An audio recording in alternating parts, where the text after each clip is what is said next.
حي على الفلاح.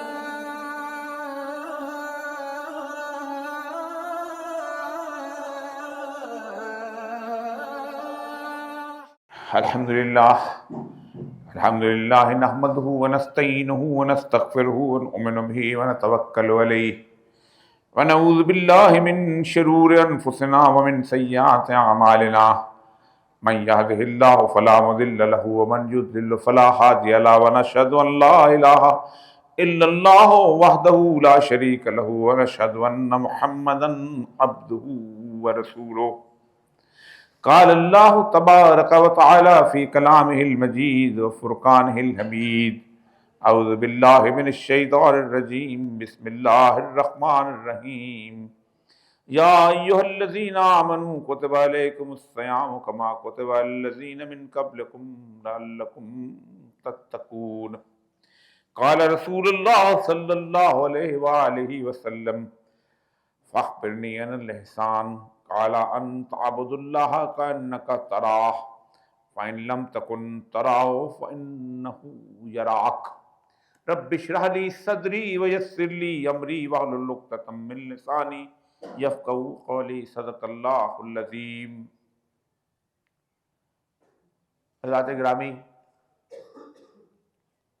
آج اللہ تبارک و تعالیٰ کی برکتوں، مہربانیوں اور اللہ تعالیٰ کی رحمتوں کا وہ مہینہ ہے، اس کا آج دوسرا دن ہے کہ جس کے بارے میں سید الانبیاء صلی اللہ علیہ وآلہ وسلم نے فرمایا، بد نصیب ہے وہ شخص جس کو رمضان ملا اور اس نے اپنی بخشش نہیں کروائی. یعنی اللہ تبارک و تعالیٰ کی رحمتیں بے پایاں ہوتی ہیں. اس کے اندر یوں کہتے ہیں کہ اللہ تبارک و تعالیٰ رحمت حق بہانہ میں جو ہے والے جو مسئلہ ہے کہ بہانے ڈھونڈتی ہے. ایسا کیوں ہے؟ 11 مہینے اور یہ ایک مہینہ. جو لوگ کبھی مختلف قسم کی کاروبار کرتے ہیں یا گھر چلاتے ہیں یا کوئی فیکٹری چلاتے ہیں تو عموماً وہ کہتے ہیں کہ ایک مہینہ سٹاک ٹیکنگ کا ہوتا ہے کہ جب اب پورے سال کی ساری چیزوں کو اکٹھا کرتے ہیں اور دیکھتے ہیں کون سی گل سڑ گئی ہے اس کو اتار کے باہر پھینک دو، کون سی ایسی چیز ہے کہ جو اب مارکیٹ میں جس کا سکہ نہیں چلتا اس کو کہتے ہیں ختم کر دو، اور اپنی دکان کو دوبارہ سے صاف کر دیتے ہیں. اللہ تبارک و تعالیٰ نے بنیادی طور پر اس مہینے کو اس ٹریننگ کا مہینہ رکھا ہے کہ اس ایک مہینے کے اندر اپنے آپ کو تیار کرو تاکہ اپنے آئندہ آنے والے 11 مہینوں کے اندر آپ جو ہے وہ بہتر طور پہ زندگی گزار سکو. ہمارا رویہ کیا ہوتا ہے؟ ہم سادہ میرے جیسے لوگ ہوتے ہیں، ہر گناہ ہم نے عید پہ روکا ہوتا ہے. یار فلم اچھا رمضان گزر لے پھر دیکھیں.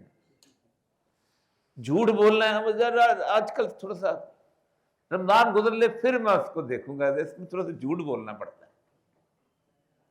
بجائے اس کے کہ ہم یہ ٹریننگ کریں کہ ہم نے جھوٹ نہیں بولنا، ہم نے دھوکہ نہیں دینا، ہم نے کسی کو گالی نہیں دینی، ہم نے سارے گناہ جو ہیں. اور آپ خود سوچیں، اب تو خیر وہ زمانہ گزر گیا، میرے جوانی کے اندر وہ زمانہ ہوتا تھا کہ جب جمعے کے دن فلم لگتی ہوتی تھی. پہلا شو جو ہے کسی بھی فلم کا وہ جمعے کے دن آغاز ہوتا تھا، اور ادھر سے عید کا دن ہوتا تھا اور ادھر سے وہ جیسے کہتے ہیں کھڑکی توڑ ہفتے شروع ہو جاتے تھے کہ نہیں اب رمضان ختم ہو گیا ہے.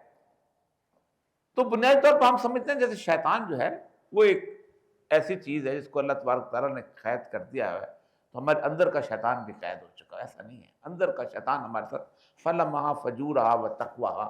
اللہ تبارک و تعالیٰ نے تمہارے اندر فجور بھی رکھا ہے اور تقویٰ بھی رکھا ہے، یعنی برائی کا بھی ایلیمنٹ رکھا ہے اور نیکی کا بھی ایلیمنٹ. قرآن پاک کی جو آیت آپ کے سامنے میں نے تلاوت کی ہے،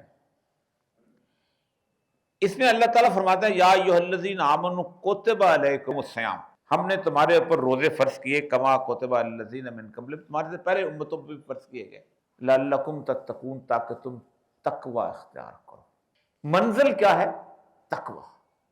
منزل کیا ہے کہ اللہ تبارک و تعالیٰ کی خشیت اور اللہ تبارک و تعالیٰ کا خوف۔ تقوی کے بارے میں حضرت کعب حبار کی مشہور حدیث ہے، میں آپ کے سامنے پیش کرتا ہوں لفظ بہ لفظ۔ حضرت عبداللہ بن عمر نے پوچھا مجھے بتائیے تقوی کیا ہوتا ہے؟ انہوں نے فرمایا کیا آپ کبھی خاردار دشوار راستے سے گزرے ہیں، کانٹوں والا راستہ ہو؟ آپ نے فرمایا ہاں۔ تو حضرت کعب بن حبار نے پوچھا بتاؤ خاردار جھاڑیوں والے راستے سے گزرتے ہوئے تمہارا طریقہ کار کیا ہوتا ہے؟ آپ نے فرمایا ڈرتا ہوں، دامن بچا کر چلتا ہوں، یعنی احتیاط سے دامن سمیٹ سمیٹ کر قدم بچا بچا کر گزرتا ہوں، اس خدشے کے پیش نظر کہیں دامن چاک نہ ہو جائے، کہیں پاؤں زخمی نہ ہو جائے، جسم چھلی نہ ہو جائے۔ حضرت کعب حبار فرمایا بس یہی تقویٰ ہے، گویا دنیا ایک خاردار جنگل ہے، دنیاوی لذات و خواہشات نفسانی اس خاردار جھاڑیاں ہیں، جو ان خواہشات اور لذات کے پیچھے چلا گیا اس نے اپنا دامن تار تار کر لیا، اور جو بچ گیا وہ صاحب تقویٰ ہے۔ اللہ تبارک تعالیٰ فرماتے ہیں کہ ہم نے اس دنیا کو حب الشہوات ہم نے اس دنیا کو خوبصورت بنایا ہے۔ کس لیے خوبصورت بنایا؟ اس کے تاکہ تمہیں آزمائیں۔ اگر یہ دنیا خوبصورت نہ ہوتی تو آزمائش کی ضرورت نہیں تھی۔ ہم نے تمہاری عورتوں کے اندر حب الشہوات رکھے، ہم نے تمہارے اندر بیٹوں کے لیے، یہاں تک اللہ نے شاندار مثال دی ہے خیل المسومہ، نشان زدہ سواریاں، یہ LE1 فلاں نمبر لیکسس، یہ عرب بھی ایسے لگاتے تھے، ہم بھی ایسے۔ آج میں آپ کے سامنے تقویٰ کی اس منزل کے سامنے پیش کرنا چاہوں جو اللہ تبارک و تعالیٰ نے اپنے بندوں کی تعریف کے طور پہ کی ہے، تاکہ آپ کو اندازہ ہو کہ اللہ تبارک و تعالیٰ کس قسم کے بندے چاہتا ہے اور آپ اس قسم کے بندے بننے کی کوشش کریں۔ سورہ فرقان کی آخری 8-9 آیات ہیں، اس میں اللہ تبارک و تعالیٰ نے عباد الرحمن، رحمان کے بندے، ایک تو ویسے بندے ہیں، ایک اللہ کہتا ہے میرے خاص بندے، عباد الشیطان، شیطان کے بندے، عبد کہتے ہیں بندگی کو۔ اسی لیے اللہ نے فرمایا وَمَا خَلَقْتُ الْجِنَّ وَالْإِنسَ إِلَّا لِيَعْبُدُونَ، ہم نے انسان کو پیدا ہی نہیں کیا اور جن کو پیدا ہی نہیں کیا سوائے اس کے وہ عبادت کرے۔ اب آپ کہیں گے عبادت تو نماز ہے، روزہ ہے، حج ہے، زکوٰۃ، ایسا نہیں ہے۔ عبادت کہتے ہیں عبد سے نکلا، عبد کہتے ہیں بندگی یعنی غلامی۔ یہ بالکل ایسے ہی ہے کہ آپ نے جب کسی شخص کے ہاں نوکری کر لی تو پھر آپ کو جو وہ کہے گا آپ اس کے مطابق چلیں گے۔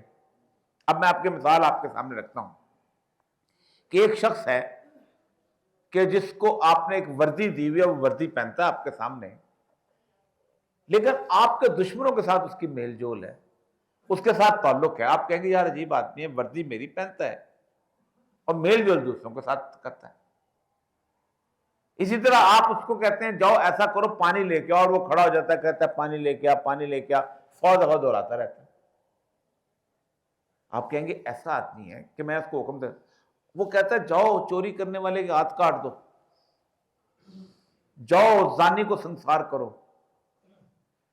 جاؤ سود کا خاتمہ کرو، جاؤ جھوٹ مت بولو، اور وہ کھڑا ہو کہتا ہے جھوٹ مت بولو، جھوٹ بولو، تو آپ کہیں گے اس نوکر کو تو آج سے فارغ کر۔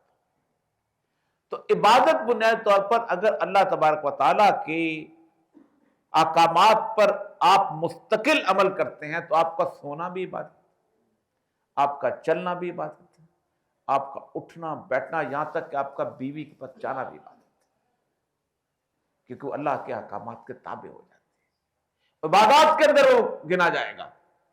وَمَا خَلَقْتُ الْجِنَّ وَالْإِنسَ إِلَّا لِيَعْبُدُونَ، نہیں کوئی اور کام دیا ہم نے انسان کو سوائے اس کے کہ عبادت کرے۔ اب آتے ہیں عبادت، اللہ فرماتے ہیں وَعِبَادُ الرَّحْمَنِ الَّذِينَ يَمْشُونَ عَلَى الْأَرْضِ حَوْنًا، سب سے پہلی علامت میرے بندے رحمان کے بندے وہ ہیں، کوئی اور نشانی نہیں بتائی اللہ نے، داڑھی ہے، خوبصورت نظر آتے ہیں، شاندار قسم کی خوشبو لگائی ہوئی ہے، اس طرح کی شلوار پہنی ہوئی ہے، اس طرح کی پگڑی لگائی ہوئی ہے، شاندار قسم کی گٹے ہیں، محراب ہے، نہ نہ نہ نہ، ختم. ایک علامت، یمشون علی الارض ہونا، زمین پر اکڑ اکڑ کر نہیں چلتے. اللہ کہتا ہے کسی اور کے بندے ہو سکتے ہیں، جو زمین پر اکڑ کر چلتا ہے، میرا بندہ نہیں. پہلی علامت، میرا جد امجد سیدنا آدم علیہ السلام اور حضرت حوا، ان دونوں کی بھی خطا تھی اور شیطان کی بھی خطا تھی. دونوں میں ایک فرق ہے صرف. شیطان کو کہا تم سجدہ کرو، ابا واستکبر وکان من الکافرین، اس نے استکبار کیا. استکبار اور تکبر میں فرق ہے. تکبر اللہ تبارک تعالیٰ کی شان ہے. اللہ تبارک کے تعالیٰ کے ناموں میں سے متکبر بھی ہے. واللہ الخالق الباری المصور له الاسماء الحسنى يسبح له ما في السماوات والارض وهو العزيز الحكيم. اس سے پہلے واللہ الخالق الباری المصور له الاسماء الحسنى يسبح له ما في السماوات والارض. اس یہ بیان کرتے کرتے اللہ اس سے پہلے واللہ الذی لا الہ الا هو عالم الغیب والشہادۃ الرحمن الرحیم. واللہ الذی لا الہ الا هو الملک القدوس السلام المؤمن المحیمن العزیز الجبار المتکبر. تکبر، اللہ کہتا ہے کبر میری چادر ہے، تکبر میری چادر ہے، جو اس کو پہنے گا میں اس کو تار تار کر کے رکھوں گا. تو پہلی علامت، اس لیے آپ کو اس دنیا کے اندر کوئی حکمران، کوئی قبیلے کا سربراہ، کوئی بڑے سے بڑا مولوی، کوئی بڑے سے بڑا پیر، کوئی بڑے سے بڑا حاکم، کوئی بڑے سے بڑا شخص اگر وہ اکڑ کر چلتا ہوا نظر آئے، اللہ کہتا ہے میرا بندہ نہیں. پہلی علامت، کوئی دوسری علامت نہیں بتائی، سب سے پہلی علامت. پھر فرمایا وَإِذَا خَاطَبَهُمُ الْجَاهِلُونَ قَالُوا سَلَامًا. اور جب کوئی ان لوگوں سے کوئی بندہ جاہل آدمی مخاطب، اللہ تعالیٰ جہل کہتے ہیں جو اس کے اندر، جو عربی زبان کے اندر جہل کہتے ہیں کہ ایسا شخص جس کو علم ہو اور پھر اس کا انکار کرتے، اس کو جاہل کہتے ہیں. اسی لیے ابو جہل جو تھا اس کا نام ابو الحکم تھا، دانائی کا باپ. رسول اکرم کا نام یہ ابو جہل نہیں، یہ ابو الحکم نہیں، ابو جہل ہے، جہالت. تو ایک ہوتا ہے بغیر سمجھے پوچھے، وہ جاہل نہیں ہوتا عربی زبان میں. عربی اندر جو حق کا انکار کرے سمجھتے پوچھتے. تو جب وہ جاہل لوگ ان کے ساتھ مخاطب ہوتے ہیں تو وہ کہتے ہیں قالوا سلاما، دور سے، بحث میں نہیں پڑتے، الجھتے نہیں ہیں، مناظرے نہیں کرتے، آ جاؤ میرے ساتھ تم بحث کرو، آ جاؤ، اپنے کام سے کام رکھتے ہیں. دو علامتیں بنیادی، والذین یبیتون لربہم سجدا وقیاما. اور تم ان کو دیکھو گے اللہ تبارک و تعالیٰ کے سامنے سجدوں میں گرے ہوئے اس کی عبادت کرتے ہوئے، یا پھر ان کی راتیں جو ہیں وہ کھڑے ہوئے گزرتی ہیں اللہ تبارک و تعالیٰ کے حضور. یہ ان کی ذاتی زندگی ہے. عوام کے اندر اکڑ کے نہیں چلتے.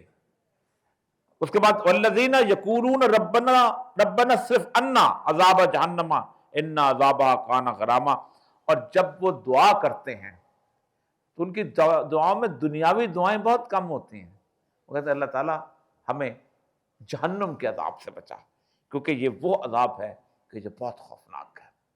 یعنی ان کی دعاؤں کے اندر سے آخرت کی دعائیں سب سے زیادہ غالب ہوتی ہیں. اللہ تبارک تعالیٰ اس لیے فرماتے ہیں کہ جب ایک شخص ہم سے آخرت مانگتا ہے تو دنیا میں ویسے اس کو عطا کر دیتے ہیں. وہ اس کے جیسے کہتے ہیں، پنجابی میں کہتے ہیں چونگا، ویسے ہی اس کو عطا کر دیتے ہیں. لیکن جو دنیا مانگتا ہے اس کو پھر دنیا دیتے ہیں، وہاں تک محدود کرتے ہیں. انا سات مستقر و مقامہ، یہ وہ بہت بدترین جگہ ہے. والذین اذا انفقوا لم یسرفوا ولم یقتروا. اب یہ ہے آپ کی روزمرہ زندگی کے حساب سے عباد الرحمان کا طریقہ کار. نہ وہ زیادہ خرچ کرتے ہیں اسراف، کہ جناب ابھی گاڑی اچھی خاصی چل رہی ہے، نہیں ماڈل اس کا بدلنا ہے. میں ایسا کرتا ہوں، بیٹے کے ختنے ہوئے ہیں، کچھ 400-500-600 لوگوں کی دعوت کر دی جائے، یا شادی کے اوپر اسراف اس کو کہتے ہیں، اور نہ وہ بخیل ہیں، اور یہ بھی نہیں کہ مکمل طور پہ خرچ ہی کچھ نہ کریں، وہ خرچ کرتے ہیں نہ بخیلی سے، اور اللہ کہتا ہے وَقَانَ بَيْنَ ذَلِكَ قَوَامًا، اور معتدل لوگ. یہ اللہ نے اپنے بندوں کی پہچان بتائی ہے. میں عام روٹین کی بات نہیں کر رہا کہ جناب آج کل کے کسی دنیا داری، دنیا کے اندر بھی نہ وہ زیادہ اسراف کرتے ہیں اور نہ وہ زیادہ بخیلی کرتے ہیں، اور بالکل بین خرچ کرتے ہیں. اسی لیے رسول اکرم صلی اللہ علیہ وسلم نے جو چند ایک دعائیں مانگی ہیں آپ نے، ان میں سے دعا میں ہے کہ آپ نے فرمایا اللہم انی اعوذ بک من الجبن والبخل، اے اللہ مجھے بزدلی سے بچانا اور مجھے بخل سے بچانا. رسول اکرم صلی اللہ علیہ وسلم کی جو تلوار تھی، اس تلوار پہ لکھا ہوا تھا الجبن عارن. آپ نے اس جبن عارن یعنی بزدلی جو ہے وہ تانا ہے، آر ہے. آپ صلی اللہ علیہ وسلم تلوار کے اوپر الجبن عارن والذین یدعون مع اللہ الہا آخر، اور وہ کسی اور شخص کو اللہ کے علاوہ معبود نہیں کرتے، یعنی صرف اور صرف اللہ تبارک و تعالیٰ. اب یہاں پر جو اہم ترین چیز جو آپ کے سامنے رکھنا چاہتا ہوں، عموماً ہم سمجھتے ہیں کہ اللہ تبارک و تعالیٰ کو جب ہم نے الہ مان لیا تو اس کے بعد ہماری زندگی میں سے جو مرضی ہم کرتے جائیں. ایسا نہیں ہوتا. اقبال کا ایک شعر ہے جو اس نے اللہ تبارک تعالیٰ نے قرآن پاک کی ایک آیت سے، وَإِيَّا يَا فَرْحَبُونَ، ایک آیت ہے قرآن پاک کی، دیکھو بات سنو، خوف کا حق بھی صرف میرا ہے. یعنی اللہ تبارک و تعالیٰ کو اگر اللہ مانتے ہو، حاکم مانتے ہو، تو پھر خوف بھی. اقبال کہتا ہے کہ ہر کے رمز مصطفیٰ فہمید است، شرک را در خوف مزمردید است. جس کسی نے رسول اللہ صلی اللہ علیہ وآلہ وسلم کی رمز کو پہچانا، اس کو کسی دوسرے کا خوف بھی شرک لگتا ہے. جو شخص ایس ایچ او سے ڈرتا ہے وہ شرک کرتا ہے. جو شخص کسی بدماش سے شہر کے اس سے ڈرتا ہے وہ شرک کرتا ہے. جو شخص کسی ڈپٹی کمشنر سے، کسی گورنر وزیر اعلیٰ سے، کسی صدر سے، کسی امریکہ کے صدر سے ڈرتا ہے وہ شرک کرتا ہے. اللہ کہتا ہے یہ میرا حق ہے ڈرنا، مجھ سے ڈرنا، تمہارا کسی اور کا حق نہیں اس دنیا کے اندر. ایا یا فرحبون، ہر کے رمز مصطفیٰ فہمیداس، شرک در خوف مزمردیداس. تو یہ کہ ولا یدعون مع اللہ الہا آخر ولا یقتلون النفس التی حرم اللہ الا بالحق، اور قتل سے اجتناب کرتے ہیں. اس دن بھی میں نے ایک رسول اکرم صلی اللہ علیہ وسلم کی حدیث سنائی تھی. آپ صلی اللہ علیہ وسلم فرمایا کہ قیامت کے دن ایک قتل کا مقدمہ پیش ہوگا اللہ کے سامنے، اور وہ شخص سے پوچھا جائے گا تم نے اس کو کیوں قتل کیا؟ تو وہ کہے گا میں نے اس کو فلاں کی توسیع سلطنت اور فلاں شخص کی عزت کے لیے قتل کیا. کوئی علاقے فتح کرنے کے لیے، جس علاقے کو فتح کرنے میں اللہ کی رضا شامل نہ ہو، اور خاص طور پہ آپ کے مقابلے پہ مشرکین نہ ہوں اور وہ آپ کے مقابلے پہ نہ آئیں، اللہ اس پہ قتل کا مقدمہ لگاتا ہے. بے شک وہ جنگ عظیم اول میں آپ بھرتی ہو کے کریں یا جنگ عظیم دوم میں آپ بھرتی ہو کے کریں، قیامت کے دن اللہ وہاں قتل کا مقدمہ لے کے آئے گا. بے شک جو مرضی کسی وکٹوریا کراس لیا ہو، جو مرضی لیا ہو، تو کسی طور پر وہ قتل نہیں کرتے. ولا یزنون، اور زنا نہیں کرتے.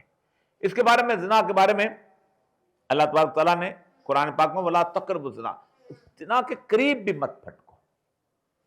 قریب سے مطلب یہ ہے کہ کوئی ایسی حرکت نہ کرو کہ جو تمہیں اس طرف مائل کر لے. اسی لیے غض بصر کا آنکھیں، مرد کو کہا کہ آنکھیں نیچی کر کے چلا کرو، بازار کا تمہارے پر حق ہے. ومن یفعل ذلک یلقا اثاما، اور وہ اس لیے کہ اگر وہ ایسا کریں گے، اگر ان دونوں حرکتوں میں آئیں گے تو پھر ان کے اوپر بہت زیادہ عذاب آئے گا. اور قیامت کے دن اللہ فرماتا ہے یضاعف لہ العذاب یوم القیامت ویخلد فیہا مہانا، اور قیامت کے دن ہم اس کو دوہرا عذاب دیں گے. یعنی اگر آپ اللہ تبارک و تعالیٰ کو مان کے، ایک حاکم مان کے، ایک الہ مان کے سب کچھ اگر آپ ایسا کرتے ہیں تو پھر ہم آپ کو دولا عذاب کریں۔ اب آپ کہتے ہیں اتنا ڈرا دیا اللہ نے، اب میں آپ کو خوشخبری سناتا ہوں۔ ایسی خوشخبری دنیا میں کسی حاکم نے نہیں دی، کسی بادشاہ نے نہیں دی، کسی بڑے نے نہیں دی جتنی خوشخبری اس آیت کے اندر اللہ تبارک تعالیٰ دی۔ الا من تابا و آمنا و عمل صالحا، 3 شرائط۔ گناہ ہو گیا، آپ نے توبہ کی، اور پھر آپ نے کہا اللہ تبارک تعالیٰ میں پکا تجھ پہ ایمان لاتا ہوں، اور پھر اس کے بعد آپ نے عمل صالح شروع کر دی۔ 3 شرائط ہے۔ اللہ کیا کہتے ہیں آگے سنائیں، فَأُولَٰئِكَ يُبَدِّلُ اللَّهُ سَيِّئَاتِهُمْ حَسَنَاتٍ۔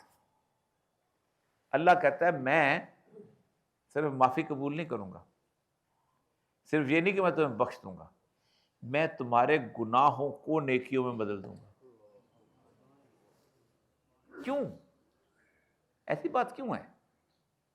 ایک آدمی نے زنا کیا ہے، ایک آدمی نے چوری کی ہے، ایک آدمی نے جھوٹ بولا ہے، اللہ کہتا ہے میں اس کو نیکی میں بدل دوں گا۔ اللہ کی رحمان ہونے کی صفت کوتب علی نفسہ رحمہ، ہم پہ کہا روزے فرض کیے، اپنے آپ پہ کہا میں نے رحمت فرض کی۔ اللہ کہتا ہے اس شخص نے گناہ کیا، اس کی آنکھ میں آنسو آئے، یہ گڑ گڑا کے میری طرف جھکا، اس نے مجھ سے معافی مانگی۔ اللہ کی غیرت اس بات کی گوارا نہیں کرتی کہ جس گناہ کی وجہ سے اس شخص نے معافی مانگی اس کو گناہ رہنے دے۔ اللہ اس گناہ کو نیکی میں بدل دیتا ہے۔ یبدل اللہ سیئاتہم حسنات۔ یہ دنیا میں کوئی بادشاہ نہیں کرتا۔ کہتے ہیں اچھا جاؤ تمہیں معاف کرتا، کوئی گل نہیں، بس ٹھیک ہے۔ بڑے سے بڑے آپ بڑے سے بڑے آدمی کے پاس جا کے کبھی ایسا ہوا ہے کہ اس نے آپ کے گھر چوری کی اور آپ اس کو کہا میں تمہیں انعام دیتا ہوں؟ اس نے آپ کا بیٹا قتل کیا ہو اور آپ کے اچھا تم نے مجھ سے معافی مانگ لی ہے، ٹھیک ہے میرا بیٹا قتل ہو گیا ہے جو کچھ بھی ہے، لیکن آؤ میں تمہیں جائیداد میں جو بیٹے کی جائیداد تمہیں حصہ دیتا ہوں، یہ صرف میرے اللہ تبارک و تعالیٰ یہ بدل اللہ۔ اسی لیے رسول اللہ صلی اللہ علیہ وسلم جس نے اس رمضان کو پا لیا اور اس نے اپنی بخشش نہ کروائی تو بہت بدقسمت ہے۔ وکان اللہ غفور الرحیم، اور اللہ تعالیٰ بہت غفور الرحیم، غفور الرحیم بھی ہے۔ ومن تاب وعمل صالحا فانه يتوب الى الله متابا، جو شخص توبہ کرے اور نیک عمل کرے تو وہ حقیقت اللہ کی طرف سچی توبہ کرنے والا۔ والذین لا یشهدون الزور اذا مروا باللغو ومروا کراما۔ اور سب سے اہم ترین چیز، اب اندازہ کریں کہ پورے قرآن پاک کے اندر جن چند اعمال کو برا سمجھا گیا ہے وہ جھوٹی گواہی دینا ہے۔ یہاں کہا کہ وہ جھوٹی گواہی نہیں دیتے، یہاں تک کہا لا یجرمنکم شرارا قوما، کسی قوم کی دشمنی اس بات پہ تمہیں مجبور نہ کر دے کہ تم عدل کا دامن ہاتھ میں۔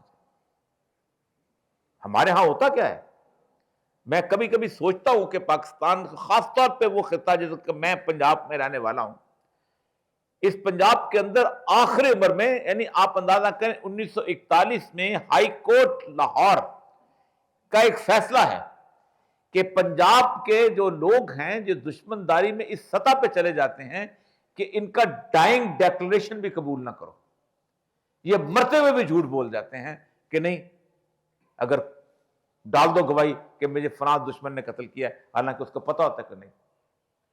آج بھی آپ دیکھ لیں ایک آدمی نے قتل کیا ہوتا ہے 15 16 سال، اللہ فرماتے ہیں وہ جھوٹی گواہی کبھی جھوٹی گواہی نہیں دیں گے جو عباد الرحمان۔ اور سب سے بڑی بات یہ ہے کہ جب کبھی ان کے سامنے کوئی لغو چیز، فحش چیز اس طرح کی ہوتی ہے تو بڑے آرام سے وہاں سے گزر جاتے ہیں اور وہ کہتے ہیں کہ بس ٹھیک۔ اس کے بارے میں عموماً یہ ہے کہ اوائڈ کر کے ایک طرف سے اولئک یجزون الغرفۃ بما صبروا ویلقون فیہا تحیۃ وسلاما، یہی وہ لوگ ہیں جنہیں ان کے صبر کے بدلے جنت کے بلند و بالا علاقوں میں ہم جگہ دیں گے، اور جہاں اللہ تعالیٰ فرماتے ہیں کہ کہ انہیں سلام پتہ، سلام قولا من رب الرحیم، خالدین فیہا حسنت مستقرا و مقامہ. اب وہاں پر وہ جو ان کے لیے بہت اچھی جگہ ہے، لیکن آگے جو اللہ تبارک فرماتے ہیں یہ امپورٹنٹ ہے، اور یہ اصل چیز ہے جس طرف ایک 3 چیزیں میں نے آپ کے سامنے اصل. ایک تو یہ ہے کہ زمین پر اکڑ کر نہیں چلتے، یہ اللہ کے اس کے.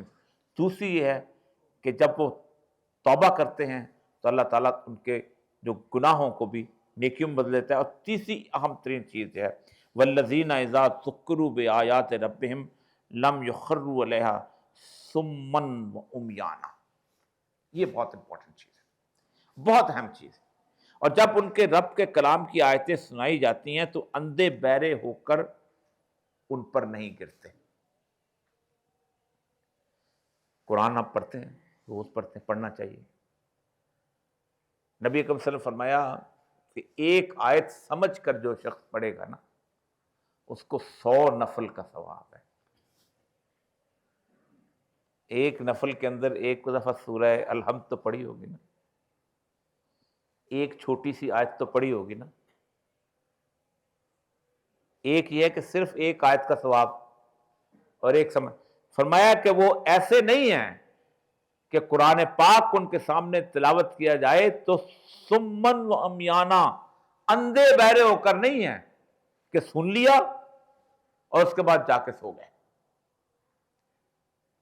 قرآن پاک کو افلا یتدبرون القرآن، تم قرآن پر غور کیوں نہیں کرتے؟ اللہ نے کسی مولوی کو نہیں کہا، کسی پیر کو نہیں کہا، کسی عالم دین کو نہیں کہا، ہر ایک کی ذمہ داری لگائی ہے کہ تم کیوں نہیں. الذین یذکرون اللہ قیاما وقعودا وعلی جنوبہم ویتفکرون فی خلق السماوات والارض. میرے بندے اٹھتے بیٹھتے چلتے پھرتے پہلو کے بل لیٹے میرا ذکر کرتے ہیں، اور یتفکرون فی خلق السماوات والارض، اور جو کچھ ہم نے تخلیق کیا اس کے اندر غور و فکر کرتے رہتے ہیں. وہ کہتے ہیں ربنا ما خلقت ھذا باطلا، اور پھر کہتے ہیں اللہ تو نے کوئی باطل چیز تو پیدا نہیں کی. یہ غور و فکر جو ہے اللہ تبارک و تعالیٰ نے اپنے بندوں کی نشانیاں بتائیں، اور سب سے پہلا غور و فکر اللہ قرآن کا. نزل علیک الکتاب تبیانا لکل شیء، ہم نے وہ کتاب ایسی نازل کی ہے کہ جس کے اندر ہر چیز کا ذکر کرتی ہے. دنیا کے ہر پیغمبر کا معجزہ اس کی زندگی تک تھا، اس کا انکار ہو سکتا ہے. یہاں کھڑے ہوئے کوئی بھی منکر شخص کہہ سکتا ہے جھوٹ بولتے ہو، پتہ نہیں کیا ہے، حضرت موسیٰ کا عصا تھا کہ نہیں تھا، کہانیاں بنی ہوئی ہیں. جھوٹ بولتے ہو حضرت عیسیٰ زندہ کرتے تھے کہ نہیں کرتے تھے، کہانیاں بنی ہوئی ہیں، بڑی کہانیاں ہیں، ہر مذہب میں کہانیاں ہیں. اللہ تبارک و تعالیٰ نے سید الانبیاء صلی اللہ علیہ وآلہ وسلم کو یہ کتاب دے کے بھیجی جو رہتی دنیا تک ایک معجزے کے طور پر. کہا یہ ہم نے معجزے کا نزل علیک الکتاب تبیانا لکل شیء. آج اس کی جو چیزیں سامنے آتی ہیں تو لوگ حیران رہ جاتے ہیں کہ 1400 سال پہلے وَالْقَمَرَ قَدَّرْنَاهُ مَنَازِلَ حَتَّىٰ عَادَ كَالْعُرْجُونِ الْقَدِيمِ لَا الشَّمْسُ يَنبَغِي لَهَا أَن تُدْرِكَ الْقَمَرَ وَلَا اللَّيْلُ سَابِقُ النَّهَارِ وَكُلٌّ فِي فَلَكٍ يَسْبَحُونَ. یہ چاند نہ سورج کو پکڑ سکتا ہے، نہ سورج چاند کو پکڑ سکتا ہے، نہ رات دن کو پکڑ سکتی ہے، نہ دن رات. یہ سب ایک اپنے اپنے مدار میں تیر رہے ہیں. یہ 1400 سال پہلے کس نے بتایا تھا ان کو؟ یہ کس نے نقشے کھینچ کے بتائے تھے جو آج ہم ایسٹرونومی اور اس کے نقشے دنیا کے اندر کھینچ کے بتاتے ہیں؟ اس وقت اللہ بتاتا ہے کہ یہ سب کے سب اپنے اپنے مدار کے اندر تیر رہے ہیں. تو اللہ نے تبارک و تعالیٰ نے سب سے اہم ترین چیز یہ بتائی ہے کہ تم اس قرآن پاک جو ہے اس کو تم اندھے اور گونگے بن کے خاموشی کے ساتھ بس تم نے کر دیا، اور اس کے بعد آ کے تلاوت کر لی. اس کے بعد ایک آیت سمجھ کر پڑھنے کا ثواب 100 نفل. دن میں ایک آیت. آپ خود سوچیں کہ آپ کو صبح سویرے ایک آیت ترجمے کے ساتھ تھوڑی سی پڑھ لیں اور سمجھ لیں تو آپ کو 100 نفل مل جائیں تو گھاٹے کا سودا ہے کوئی؟ قطعاً گھاٹے کا سودا نہیں. اسی لیے اس کے بعد اللہ تعالیٰ فرماتے ہیں والذین یقولون. اب اہم ترین چیز اب آتے ہیں، پہلے اپنے سے نکل گئے. پہلے انسان کی وہ زندگی جو معاشرے کے اندر ہے، اکڑ کر نہیں چلتے ہیں، توبہ کرتے ہیں، اسراف نہیں کرتے ہیں، بخیلی نہیں کرتے ہیں، اور اس کے بعد سب سے اہم ترین بات قرآن پاک میں غور کرتے ہیں، اور پھر والذین یقولون ربنا ھب لنا من ازواجنا وذریاتنا قرۃ اعین، اور اللہ سے ایک دعا کرتے ہیں، اے اللہ ہماری بیویوں کو اور ہمارے بیٹوں کو، اولادوں کو ہماری آنکھوں کی ٹھنڈک بنا دے۔ اللہ تبارک تعالیٰ نے ایک ذمہ داری لگائی ہے، میری آپ کی جو بھی جن صاحب اولاد ہے، قو انفسکم واہلیکم نارا، تم اپنے آپ کو اور اپنے اہل خانہ کو آگ سے بچاؤ۔ قو انفسکم واہلیکم، میری اور آپ کی ذمہ داری ہے۔ ہم روز ایک بندے کو جاہل ہونے سے بچاتے ہیں، بے روزگار ہونے سے بچاتے ہیں، نوکری نہ ہونے سے بچاتے ہیں، اس کو کسی اور ادھر سے پھڈے بازی سے بچاتے ہیں، لیکن کیا کبھی ہم نے سوچا صبح سویرے اٹھ کے کہ میں نے اپنی اولاد کو، اپنی بیوی کو، اپنے بچوں کو، اپنے ارد گرد جو لوگ رہتے ہیں میرے پاس، ان کو میں قیامت دن کی آگ سے بچانا ہے؟ صبح سویرے بچہ اگر رات کو پڑھتے ہوئے سو جائے تو عموماً ہم اس کو جگاتے نہیں ہیں کہ رات لیٹ سویا ہے، ہم کہتے ہیں نہیں سونے دو، نماز بعد میں پڑھ لے گا۔ اللہ کہتا ہے قو انفسکم واہلیکم نارا، اس کو بچاؤ، ذمہ داری دی اللہ تبارک تعالیٰ۔ والذین یقولون ربنا ھب لنا من ازواجنا وذریاتنا قرۃ اعین وجعلنا للمتقین اماما، اور وہ کہتے ہیں کہ ہمیں متقین کا امام بنا۔ یہ وہ نشانیاں میں نے آپ کے سامنے رکھی۔ اب سب سے اہم ترین چیز جو تقوی کے حساب سے جو آیت سورہ حشر کی ہے، وہ میں آپ کے سامنے تلاوت کرتا ہوں، اور اس کی مختصر تفسیر چونکہ وقت کم ہے۔ اللہ تعالیٰ فرماتے ہیں یا ایھا الذین آمنوا اتقوا اللہ ولتنظر نفس ما قدمت لغد واتقوا اللہ ان اللہ خبیر بما تعملون ولا تکونوا کالذین نسوا اللہ فانساہم انفسہم اولئک هم الفاسقون۔ اللہ فرماتے ہیں اتقوا اللہ، 236 دفعہ اللہ تبارک تعالیٰ نے تقوی کا لفظ استعمال کیا قرآن پاک، 236 دفعہ۔ ہمارے دیکھو قیامت کے واسطے اپنے لیے کچھ ذخیرہ بھیجو۔ یہ وہ آیت ہے کہ عموماً علامہ اقبال سے پوچھتے تھے آپ نے خودی کا تصور کہاں سے لیا؟ کوئی کہتا تھا نیٹشے سے لیا، کوئی کہتا تھا فلاں سے لیا، کوئی کیسا چاہتا۔ تو ایک دن نذیر نیائی صاحب سے انہوں نے پوچھا، کہا کل آنا میں آپ کو بتا دوں گا۔ تو انہوں نے سورہ حشر کی یہ آیت ان کے سامنے رکھ دی کہ میں نے یہاں سے تصور لیا۔ اللہ فرماتے ہیں اے ایمان والو اللہ سے ڈرتے رہو، ہر شخص دیکھ بھال لے کہ قیامت کے واسطے اس نے اعمال کا کیا ذخیرہ بھیجا ہے۔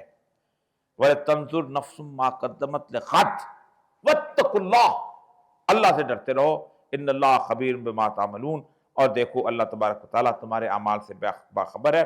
لیکن کمال کی بات وَلَا تَكُونُوا كَالَّذِينَ نَسُوا اللَّهَ، دیکھو اگر تم اللہ کو بھول جاؤ گے اللہ اس کا نتیجہ کیا کرے گا؟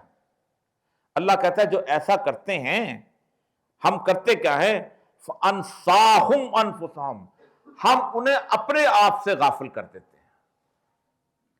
جو اللہ کو بھول جاتا ہے پھر اسے اپنی پرواہ ختم ہو جاتی ہے۔ اپنی پرواہ کا مطلب یہ نہیں ہوتا کہ آپ دنیا کے اندر بہت کامیاب ہو جاتے ہیں، سب کچھ ہو جاتے ہیں۔ اپنی پرواہ کہ آپ کی جو کامیابی ہے، جو فوز العظیم ہے، جو عظیم کامیابی ہے قیامت کی، اس سے آپ غافل ہو جاتے ہیں۔ اقبال کہتا ہے نا غافل نہ ہو خودی سے کل اپنے پاس پانے، شاید کسی حرم کا تو بھی ہے آستانہ۔ وہ جو خودی کا تصور ہے جو انسان اپنی ذات کے اندر قہاری و جباری و قدوسی و ثبوت، یہ 4 عناصر میں تو بنتا ہے مسلمان، یہ والی کیفیت چاہیے پیدا ہوتی ہے۔ اسی لیے اتقو کا لفظ جو ہے قرآن کی ہر تقریباً 236 دفعہ ہے ہر جگہ، اور آخر میں وہ مشہور آیت جو میں بار بار سناتا ہوں کیونکہ اکثر لوگ یہ سمجھتے ہیں کہ یہ بہت مشکل سا کام ہے، مشکل کام نہیں ہے۔ اللہ تبارک تعالیٰ نے راستہ بہت آسان کر دیا ہے اور آپ پہ چھوڑ دیا ہے، اور فرمایا فَاتَّقُوا اللَّهَ مَا اسْتَطَعْتُمْ، اللہ کا تقوی اختیار کرو جتنی تمہاری استطاعت ہے۔ اب استطاعت کا مجھے پتہ ہے، جتنی قوت، جتنی طاقت، جتنی ہمت میں اپنے بچوں کو پالنے کے لیے لگاتا ہوں، جتنی قوت، جتنی طاقت میں نوکری کرنے کے لیے لگاتا ہوں، جتنی قوت، جتنی طاقت میں اپنے باس کو خوش کرنے کے لیے لگاتا ہوں، جتنی قوت، جتنی طاقت، جتنی ہمت میں سیاست کے اندر اپنے آپ کو کامیابی کے لیے لگاتا ہوں، اللہ کہتا ہے اتنی میرے لیے بھی کر لو۔ اور اگر آپ نے اتنی نہ کی تو قیامت کے دن آپ کے سامنے سوال ہوگا۔ فاتقوا اللہ ما استطعتم، جتنی استطاعت اللہ نے دی ہے آپ کو، جتنی ہمت آپ کو دی ہے، اگر معاشرے کے اندر آپ کی عزت کو کوئی حملہ کرنے آئے تو آپ اس کا گریبان تھام لیتے ہو، لیکن اللہ کی عزت پہ کوئی حملہ کرنے آئے اور آپ کا گریبان نہیں تھامتے تو قیامت کے دن سوال ضرور ہوگا۔ وآخر دعوانا الحمدللہ۔ حي على الفلاح